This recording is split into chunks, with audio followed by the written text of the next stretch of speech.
கூடரை வெல்லும் சீர் கோவிந்த உந்தன்னை பாடி பறை கொண்டு யாம் பேரும் சம்மானம் கூடரை வெல்லும் கோவிந்த உந்தன்னை பாடி பறை கொண்டு யாம் பேரும் சம்மானம் நாடு புகழும் பரிசினால் நன்றாக நாடு புகழும் பரிசினால் நன்றாக சூடகமே தோள்வளையே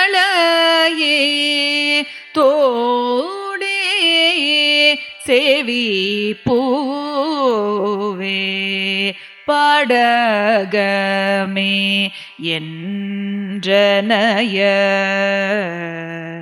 பல்கலனும் யாமணிவோம் பாடகமே என்றனைய பல்கலனும் யாமணியோம்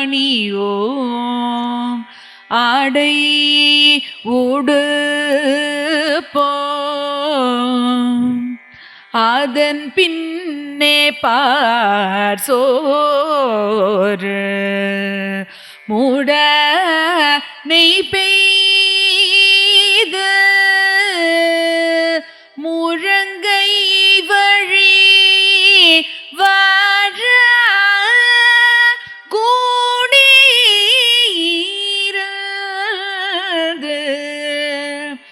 குளிர்ந்தேலோ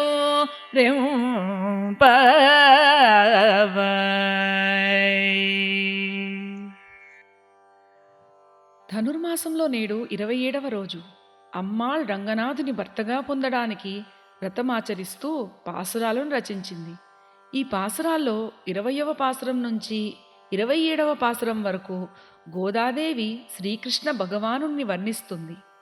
2వ పాసురంలో అమ్మాళ్ ఈ వ్రతం ఆచరించడానికి కొన్ని భాగ్య విషయాలను తలచము, పాలను త్రాగము, కన్నుల కాటకు నుంచము, నేతిని భుజింపము, సిగలో పూలను దాల్చము అని అంటే శాస్త్ర విరుద్ధములైనవి ఎట్టి పనులు చేయమని చెప్పింది కదా. మరి మనం కూడా ఏదైనా వ్రతం ఆచరించాలంటే కొన్ని పద్ధతులను పాటించాలి, కొన్ని పొందాలంటే కొన్ని వదులుకోవాలి కదా. మరి నేటి పాసురంలో శ్రీకృష్ణుడితో కలిసి పాలు అన్నం అది ములిగేలా నెయ్యి పోసి ఆ మధుర పాల పదార్థం మోచేయి వెంబడి కారుతున్నట్లు నీతో కలిసి కూర్చుని చల్లగా హాయిగా భుజించవలని గోదాదేవి కోరుతుంది. ఇంకా నేటి పాసురం అర్థం తెలుసుకుందాం. శత్రువులను జయించే కళ్యాణ గుణసంపన్న గోవిందా, నిన్ను కీర్తించి వ్రత సాధనమగు పరా అను వాద్యమును పొందదలిచిన ఘన సన్మానంలోకులందరూ పొగడెడి తీరులో ఉండవలెను.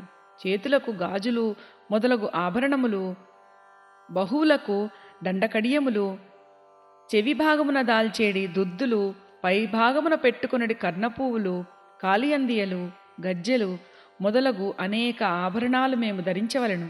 తర్వాత మంచి వస్త్రాలు ధరించవలెను. పాలు అన్నం మునిగేలా నెయ్యి పోసి ఆ మధుర పాల పదార్థం మోచేయి వెంబడి కారునట్లు నీతో కలిసి కూర్చుని చల్లగా హాయిగా భుజింపవలెను అని గోదాదేవి రంగనాథుని తన చెల్లుల గోపికలతో కలిసి కోరింది.